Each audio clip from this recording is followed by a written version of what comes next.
Aynı zamanda Doğu Türkistan resmi Cumhurbaşkanı Evet. Abdülvali Burhan Osman. Evet. Onun danışmanlığını yapıyorum. Tüm Evet. siyasi partilerle görüştüm. Görüşmelerimiz devam ediyor. Bir dakika.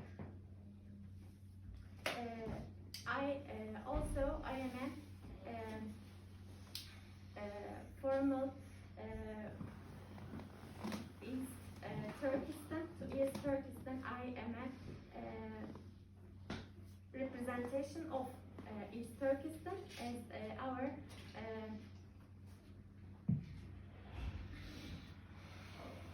formal president of the republic. Danışmanlığını yapıyorum. Onun yanı sıra tabii ki buraya geldi, buraya yerleşti. Biz elimizden gelen bu kardeşlerimize yardımcı olmak istiyoruz.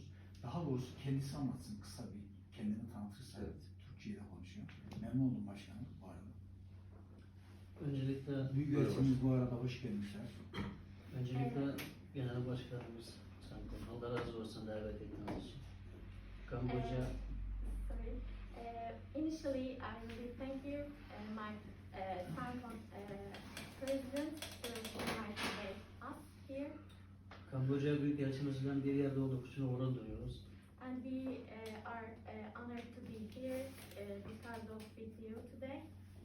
Ben Kamboçya Cumhurbaşkanımıza Doğu Türkistanlılar adına 35 milyon Doğu Türkistan adına bir salam göndermemizi rica ediyoruz. We request you give gratitude to our gratitude to the Cambodia as an East Turkestan. Doğu Türkistan'ı kısaca tanıtmak istiyorum. Doğu Türkistan aynı Asya bölgesinde. Sizler böyle komşu gibi. Briefly, I want to introduce East Turkestan, and East Turkestan is also in the middle of the neyin ortasında demiştim. Asya. Doğu Türkistan Yeah, Asya. in the middle of the central of the Asia, like Cambodia. Aynı milletimiz aynı Türkiye, Anadolu'daki Türkler gibi. Aynı millet, aynı dinde.